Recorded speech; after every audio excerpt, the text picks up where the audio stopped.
In 2025, iniBuilds released the highly anticipated A350 airliners for the Microsoft Flight Sim platforms. The product includes the A350-1000, 900, and the 900 ULR. Its initial release was plagued with people claiming performance issues, crash to desktop, and WASM crash, which is a shame to this highly detailed visual marvel of an add-on aircraft. And a few months later, in the July of the same year, they released an update to the add-on, adding the ULR variant and the heads-up display to the aircraft. I'm a flight sim enjoyer and I'm especially interested in heads-up display and augmented reality instruments in aviation. I flew on the Boeing 787 by Horizon simulations and loved how the HUD aids in takeoff and landing. I love being able to look out the windscreen and focus on the runway while having critical information right next to where I'm supposed to be looking at. Those of you who watch my shorts knows that I usually fly Airbus, and I thought to myself, I really wished for an Airbus that comes with a HUD. And there it is on my Google search. The iniBuild A350 for Microsoft Flight Sim, with a newly released update adding the HUD options for the add-on, and so I bought it with my own money in November as a birthday present for myself.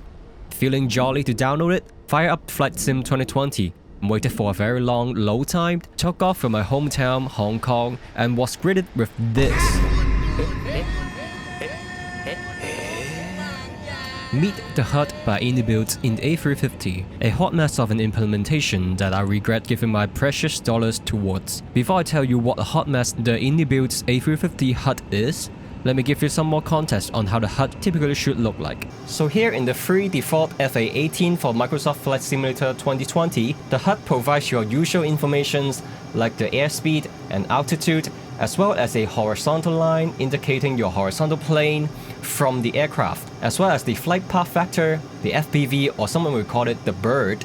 So the flight path factor or the bird or the FPV indicates where the aircraft is currently flying towards.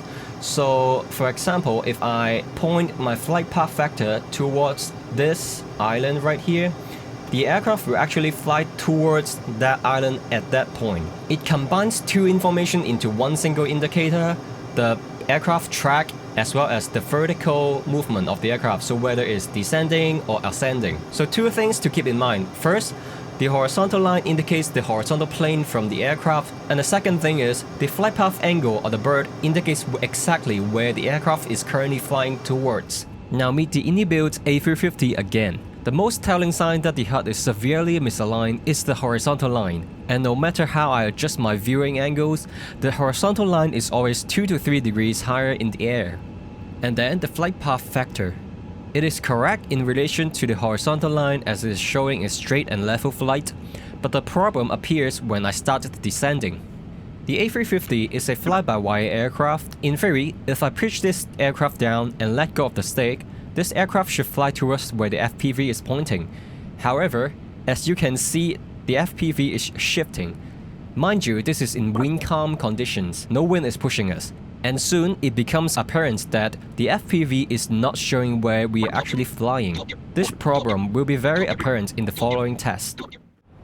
Here is the WindCam CAT III ILS Autoland side-by-side from 3 airliners with HUD in the MSFS. Starting from the left is the Boeing 787 by Horizon simulations, in the middle is our iniBuilds A350-900, and on the right is the custom work-in-progress build made by Kim on the fly-by-wire A32NX. Let's compare them side by side. Once again, the horizontal line by the iniBuilds A350 is significantly higher than the others, and as we capture the glide slope and start our descent, we can see the difference of the FPV between them. On the left side with our 787, as we are fully capturing the glide slope, the FPV is pointing straight at the touchdown zone aiming point, right next to the puppy lights. Same as on the right side on the fly-by-wire A32NX, the FPV is also pointed straight at the aiming point. But look at where the iniBuilds A350 is. It's pointing at the end of the runway, and earlier it was pointing beyond the runway. I'll let this play through as we get closer to the runway threshold. 500.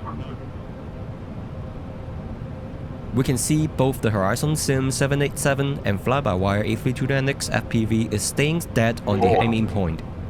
But the iniBuilds A350 FPV is shifting to the start of the runway, showing the FPV and the horizontal line is actually severely misaligned. As we pass below 300 feet, the horizontal line is indicating we're the same height as this mountain peak here.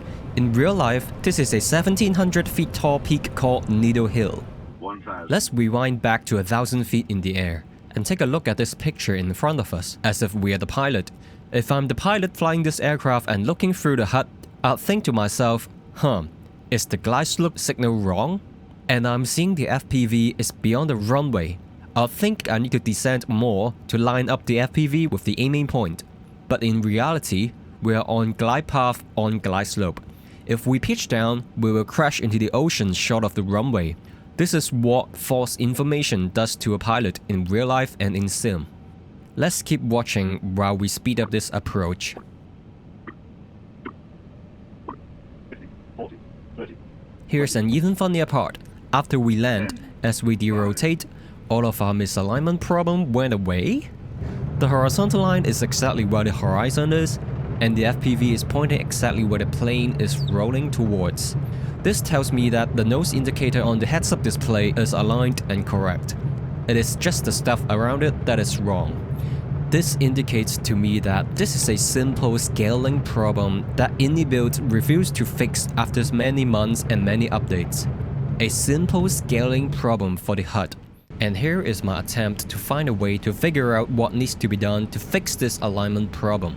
I popped out the heads-up display on the iniBuilds A350 and overlaid it on top of the cockpit view during editing. I put the anchor point of the HUD recording to the nose indicator so that when I scale the image, it will be centered on the nose indicator. Secondly, I checked to see where the HUD currently is on the cockpit view, and then I put the HUD recording on top of it, aligning it perfectly as the HUD currently is. And then I try to scale it correctly by trial and error, with the aircraft in the air during an ILS approach, and check if it is still aligned on the ground.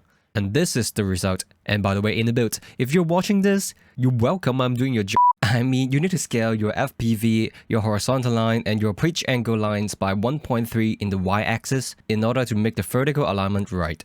And in the x-axis, roughly by 1.2, as there's still a chance that the nose indicator is not actually aligned. And here is the corrected result side by side with the original one in the iniBuilds. Yes, I know the HUD image is outside of the glass, but that is their problem to fix, as the main problem is the alignment. Also, the glass model is also too small for the A350. At the correct viewpoint, the glass should be touching just the top of the glass shield, without a gap here. To be honest, the HUD shouldn't even have been released in August in this state. How the hell does this pass QA? There are updates that claim to have improved the HUD.